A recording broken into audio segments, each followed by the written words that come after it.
Hello student, आज हम सीखेंगे मल्टीप्लिकेशन ऑफ मोनोमियल्स। तो मल्टीप्लिकेशन ऑफ मोनोमियल सीखने से पहले अगर हम ये देख लें कि मोनोमियल क्या होते हैं, किन्हें मोनोमियल कहते हैं, तो थोड़ा सा सही रहेगा हमारे लिए पढ़ना।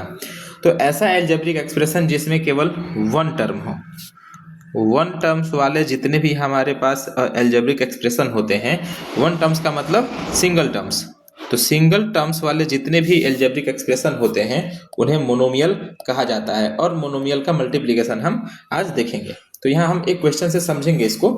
जैसे मान लीजिए यहाँ पर एक क्वेश्चन है, मल्टीप्लाई करना क्या है, सबसे पहले लिखा है क्वेश्चन में मल्टीप्लाई, यानी मल्टीप्लाई करिए द फॉलोइंग मोनोमियल्स। फॉलोइंग का मतलब ये जो नीचे क्वेश्चन लिखा हुआ है ना, उसी के लिए फॉलोइंग वर्ड इस्तेमाल किया जाता है।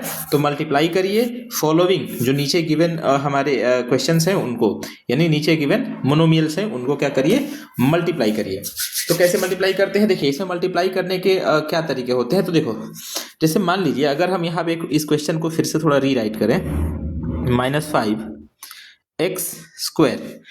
तो यहाँ पर अगर आप देखेंगे तो सबसे पहले इस क्वेश्चन में क्या है, तो इस क्वेश्चन में सबसे पहले यहाँ पर एक साइन है, इसे क्या कहते हैं, साइन, साइन ऑफ नंबर या एक्सप्रेशन कह सकते हैं। साइन जो होता है या तो पॉजिटिव होगा या तो नेगेटिव होगा, ठीक है। यहाँ पर हमारे पास क्या है, एक नंबर है, यानी कांस्टेंट है, हम इसे अभी के लिए नंबर समझेंगे। उसके बाद यहाँ पर x वाला एक टर्म है जिसे हम वेरिएबल कहते हैं, ठीक है। तो इसमें मल्टीप्लाई करने का जो सीक्वेंस है वो ये है कि सबसे पहले आप मल्टीप्लाई करिए साइन को साइन से, ठीक है। दूसरे नंबर पे आपको मल्टीप्लाई करना है नंबर को नंबर से। तीसरे नंबर पे आपको मल्टीप्लाई करना है वेरिएबल को वेरिएबल से, ओके। तो ये सीक्वेंस आप ध्यान में रखेंगे और तब इस क्वेश्चन को करेंगे। तो चलिए हम इस क्वेश्चन को सॉल्व करते हैं। देखिए अगर आप यहाँ पर ध्यान से देखेंगे तो यहाँ पर क्या है, यहाँ पर साइन इसका नेगेटिव है और यहाँ पर इसका साइन नेगेटिव है, तो इन दोनों को एक साथ मल्टीप्लाई करेंगे। तो हम इसका आंसर यहाँ पर लिखेंगे, नेगेटिव को मल्टीप्लाई करना है नेगेटिव से, ठीक है।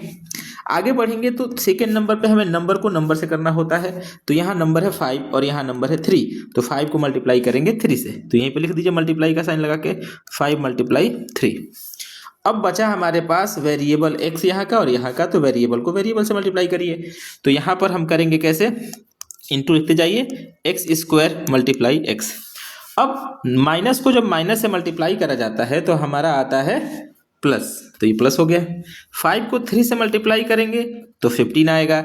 x² को x से मल्टीप्लाई करिए, तो यहाँ पर ऐसे समझिए 2 टाइम्स x है और 1 टाइम x है, तो यहाँ पर x 2 times and 1 times x हो जाता है 3 टाइम्स।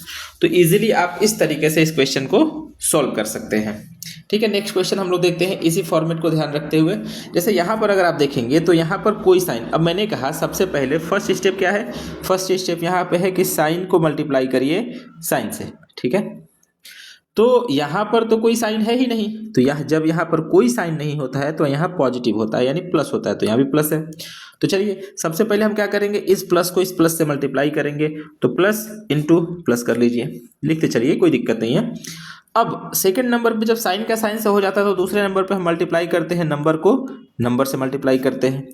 तो यहाँ पर जो नंबर है वो 4 है और यहाँ पर जो नंबर है वो 7 है, तो 4 को हम मल्टीप्लाई करेंगे 7 से। तो इंटू लिख के यहाँ पर करिए 4 × 7। फिर यहाँ पर जब नंबर हो गया तो थर्ड नंबर में हम वेरिएबल को मल्टीप्लाई करेंगे वेरिएबल से। यहाँ वेरिएबल y³ है, यहाँ वेरिएबल y4 है, तो y³ को मल्टीप्लाई करेंगे y4 से। तो इंटू लिख के लिखते चलिए, मल्टीप्लाई का साइन देके y3 y⁴। अब देखिए प्लस को प्लस से मल्टीप्लाई अगर आप करेंगे तो प्लस प्लस प्लस ही हो जाता है। फिर उसके बाद 4 को 7 से मल्टीप्लाई करेंगे तो 28 हो जाएगा, और y³ एंड y4 मल्टीप्लाई होकर हो जाता है y⁴। तो इस तरीके से आप मोनोमियल को मल्टीप्लाई कर सकते हैं।